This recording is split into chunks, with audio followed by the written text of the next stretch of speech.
Mondo's character doesn't really get a lot. He doesn't get a lot of backstory, and there's like conflicting reports about like his character. Like, it's not all that clear, and I'm starting to think like those reports that I heard about his character, at least from the early on, were wrong, because some of the shit doesn't even apply to the stuff that happens in the fucking game. It really doesn't. So more or less, Mondo is like an assassin, more or less. He works for I'm about to say the UAA. I'm probably going to be wrong about that. I feel like I'm talking about No More Heroes.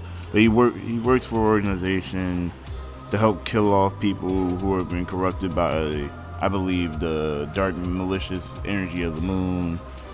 And it's his job to take care of people as a personal assassin and killer. But ultimately, like, he also has his own little character art and little story too, because somehow basically he's basically involved in this, which makes sense obviously, but in the way that he's involved, it's kind of interesting.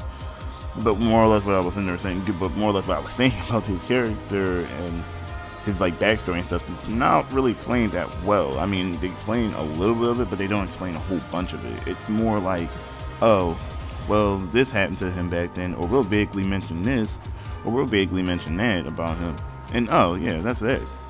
So it's like, he doesn't get that. I mean, the closest we ever get to a backstory are like these flashbacks when he's fighting this particular person, and all his flashbacks pretty much show like his life was like before he became, you know, Mr. Killer Man, Mr. Assassin, and it just looked like, oh well, he had a mother, he was living life his normal way, he has a brother.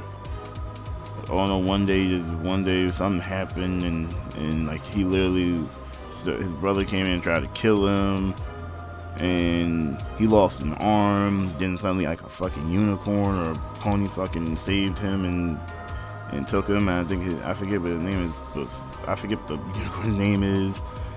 I don't know, and it's just weird. It's fucking lunacy, and it's just fucking lunacy. But Mondo's character is pretty much like the typical. I don't know what I would say typical of, actually. He's a womanizer. He is a womanizer, and there are fucking mini games in that game that kind of prove that all he does is just like he pays his bills. He uses the money that he gets to spend on women, and that's really about it. And the shit that he wants to buy.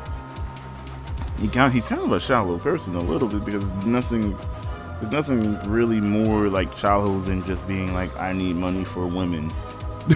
As if I need money for women in other stuff, like equipment and gear for me and upgrades and other bullshit. And it's just funny. It's more or less just kind of lunacy completely, and that's how Mondo's character like more or less is. So Mondo's more or less just a womanizer, more or less, and he uses money for that or any other thing. He has his assistant, his little living quarters basically, and pretty much that's about it. Minus what happens in the story, I would almost argue that Mondo has no real character. He really doesn't. Like, how you not have any real semblance of a character minus, oh, I'm cool and I can do this. And it's not to crap on the game, and it's not to crap on him entirely, because it's okay just to sometimes be bland and not have anything. But it takes a lot to make me get invested in a character who really doesn't have anything going for him, other than what the story's making him go through. Like, I feel like there should be more to it than just this natural thing, but there isn't. He just goes through what he has to do, and the story requires like a certain amount of feeling for him. But that's it, though. Outside of those moments, there's nothing. It's just women, pretty much. It's just women and doing other things, and that's just kind of bland a little bit. If it wasn't for the way that it's done, the way it's stylized, the art and everything else, and the other interesting characters there were, I'd say if it was just Mondo on his own, he's bland. There's nothing to his character. But by all means, I advise you pick up Killer is Dead. Seriously, it's cheap. Killer is Dead is a really, really, really good game. If you like No More Heroes and any Suda 51 game, you'll love Killer is Dead. You'll love it. I promise you. I can guarantee that. But ultimately, that's more or less my feelings on Mondo Zappa, which is funny because they never use that name. And allegedly, the whole thing about him losing his arm was something about him being part of the squad team that killed Osama bin Laden. And Osama bin Laden's malice corrupted his arm, so he had to get rid of his arm. But like nothing like that's ever explained in the game, and they never say anything along the lines of that.